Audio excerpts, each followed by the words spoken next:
Ms. Phillips. Good evening, board members. My name is Julianne Phillips on behalf of the San Joaquin Farm Bureau Federation. It's okay. I'm not known for my penmanship. Yeah, that seems so cool. I've been called worse, trust me. So the first thing that I wanted to address was the idea that this is being done under the emergency authority. I really don't want to belabor this point, but we're now in the 4th year of a drought. Last year was the 3rd year, and I think we all saw this coming. It's disappointing to all of us, but not necessarily surprising, right? This is something that we could have taken a little bit more time with, and that would have afforded growers more than 25 days to comply with this order. To that point, we have made a 94% compliance, and that is something that really shouldn't be lost on the board. That was nothing short of a Herculean effort on behalf of Dante and John, and so we really hope that Dante never quits. But this was also a huge effort on the part of growers, who are often reluctant to give information, not for the sake of being stubborn, but because they don't know what the end game is. They say, we provide you with this information. What are you going to do with it? What's the next step? And I think that Mr. Merkley made that point as well, that sometimes that end game isn't really relayed to people in a way that they can understand. It's not even relayed to me in a way that I can understand. And, you know, water policy is something that I speak. So that's a huge fear that's going on in the Delta right now. And I think that we need to have some better communication on that. And when you send an order out that says, well, you have 25 days to give us 100 years of information, it's sort of, that is the fear-mongering there. I also wanted to touch on another thing that Mr. Merkley stated, and that is that the fiscal impacts that are considered don't take into account lost agricultural revenue. And last year, because of the drought, there were over 400,000 acres in the entire state that were fallowed. Are those impacts something that, as a state, we can continue to withstand economically? And if we begin curtailing senior and riparian water rights in the Delta, who were some of the few people who were fortunate enough to continue to farm last year, are those impacts going to be even more widespread? Those are issues that should be addressed and definitely should be taken into account when you look at things like this. I'm afraid that part's in Mother Nature's hands and the water rights law, which is pretty darn harsh. So I'm available of any questions you have of me. If not, I don't want to take any more of your time because I think we've all been here pretty long. Well, thank you for joining us. Thank you. Are there other questions, or should I turn to staff to see if they've come up with anything? We have. I do think to the extent that you can allay people's fears, that's a good thing to do. Andrew, yeah. Why don't you start? I think we are tasked with 2 different areas, and we've looked at both of those. So Andrew's going to cover one of them, and Mariana or I will cover the other. The first topic is the sort of determination of a complaint, or what makes a complaint worthy of investigation. And we started off with the language proposed by Ms. Alesi in her comment letter in proposing section C1A.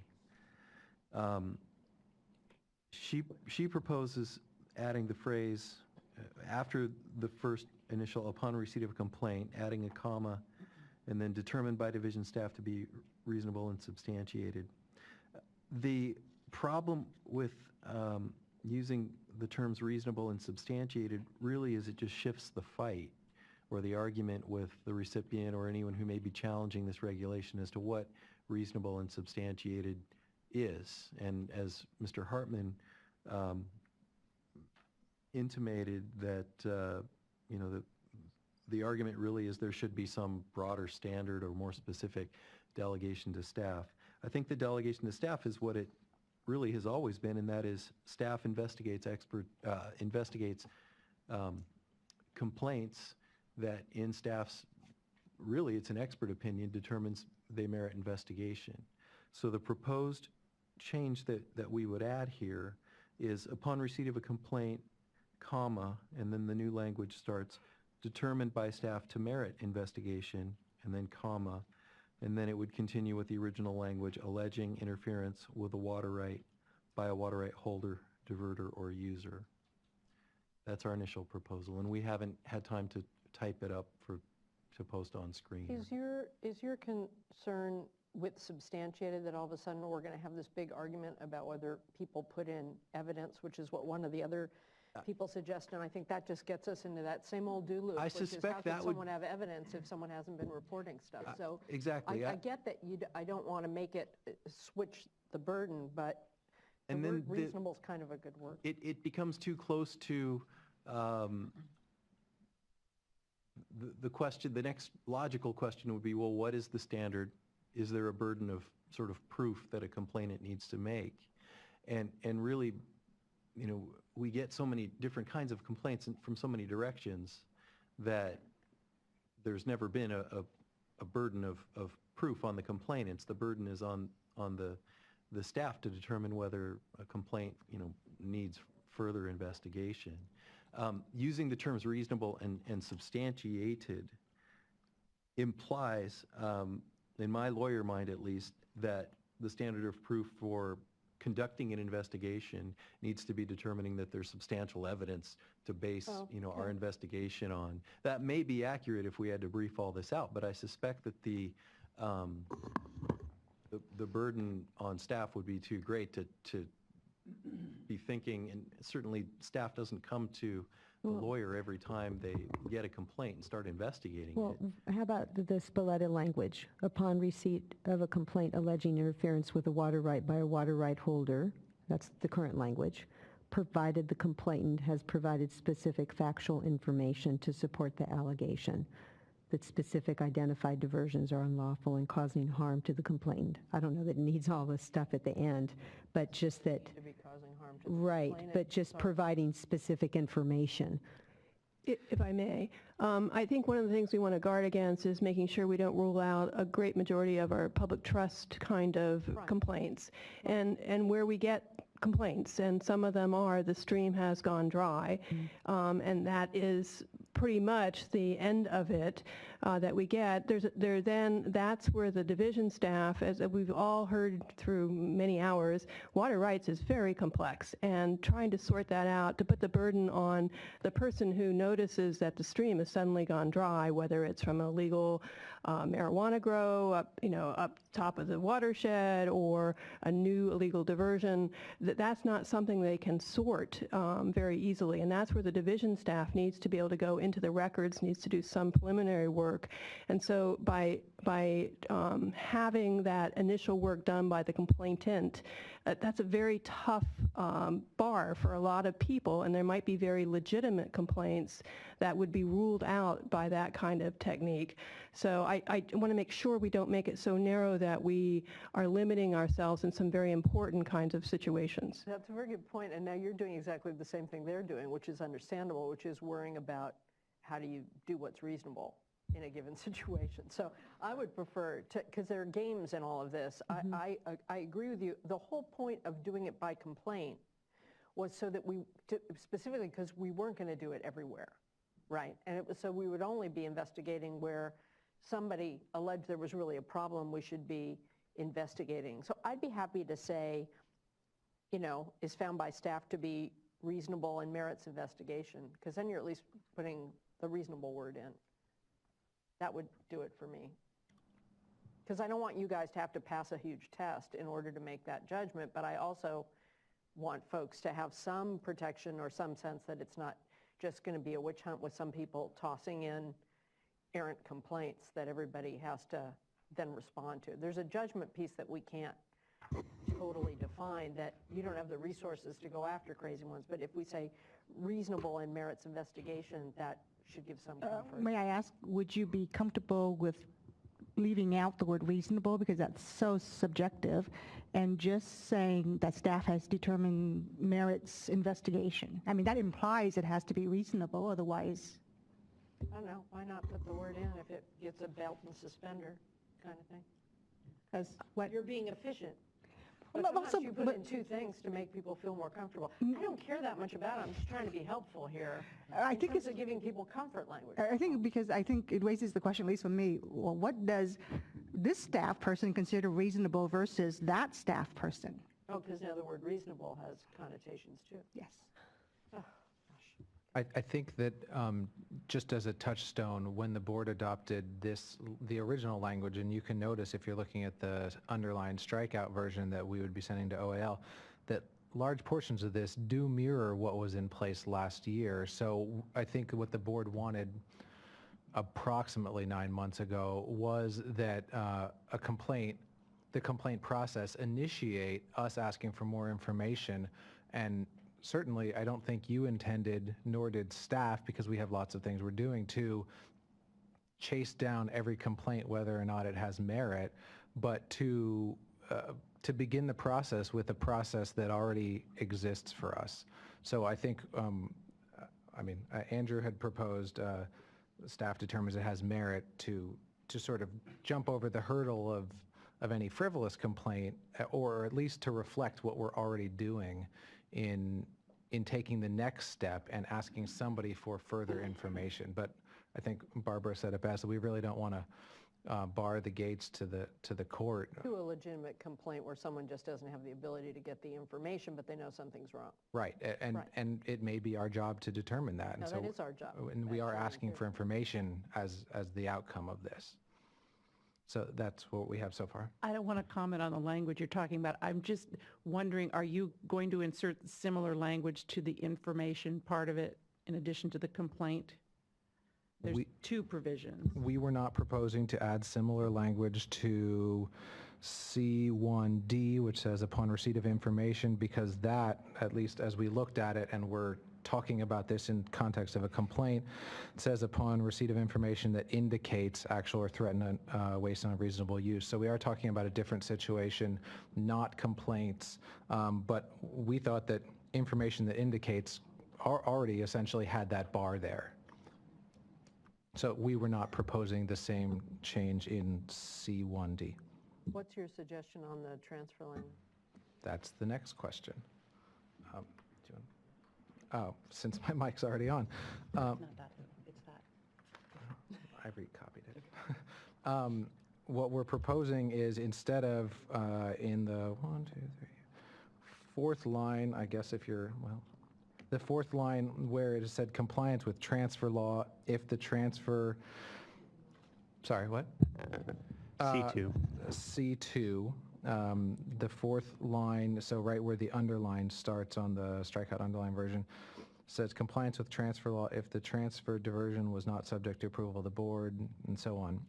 What we're proposing is striking out compliance with the transfer law if the, and beginning, it would say basis of right and amount of water transfer, not amount of a water transfer not subject to approval of the board or department.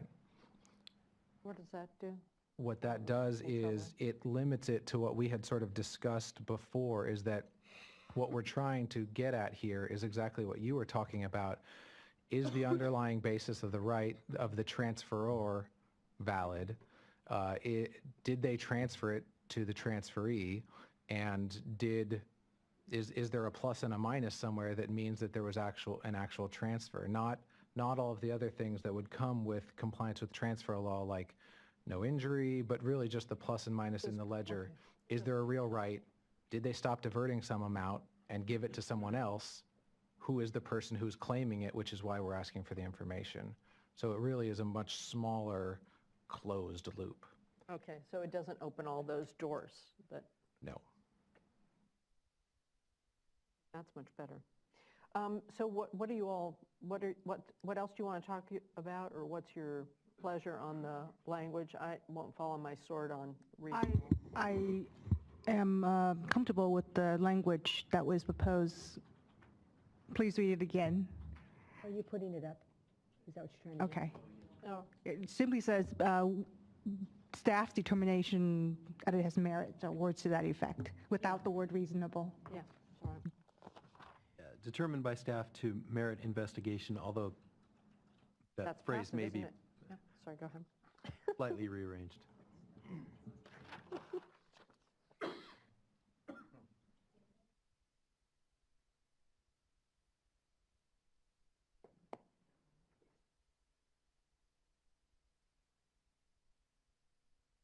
Okay, I'm going to call a 2-minute break if anybody needs to go get air because it's hot in here, or use the ladies' room or men's room. 2 minutes, 3 minutes. Check your email break.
That's bad if I have a day where I go through 2 of them. Oh, goodbye and thank you.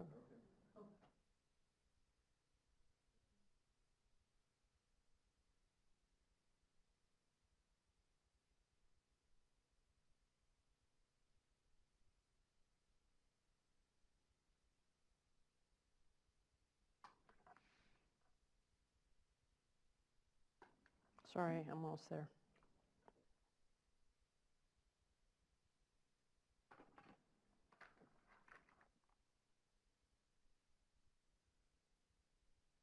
Okay.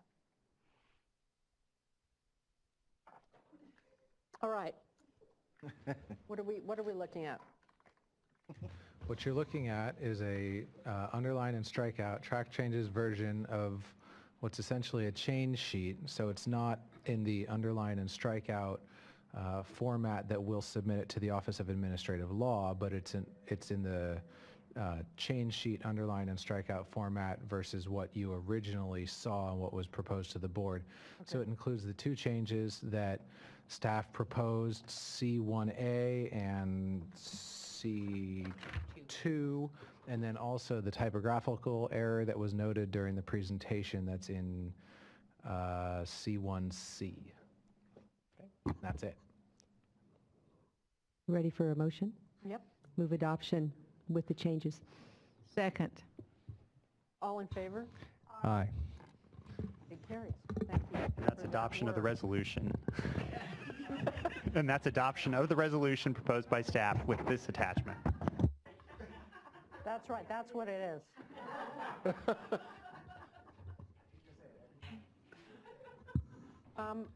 I have a, did you want to say something?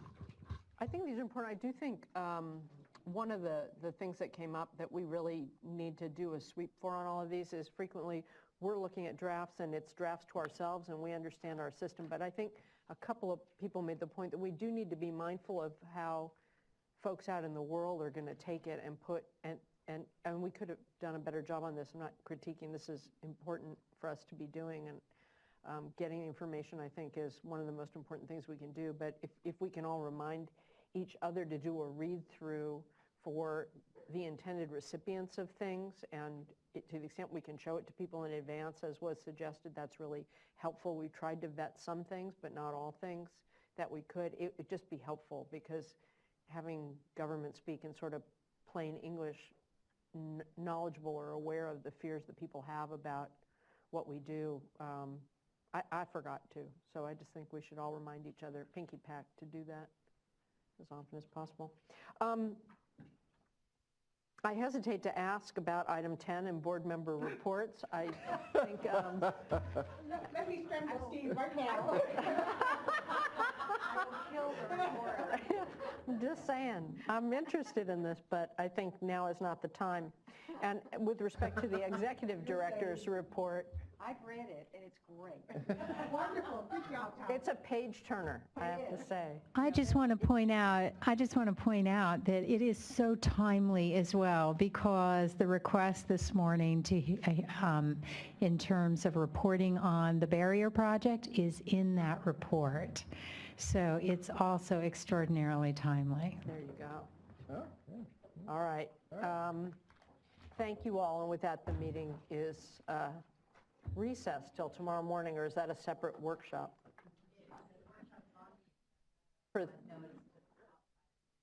So I can say we're recessing. Thank you. See you at 9 o'clock.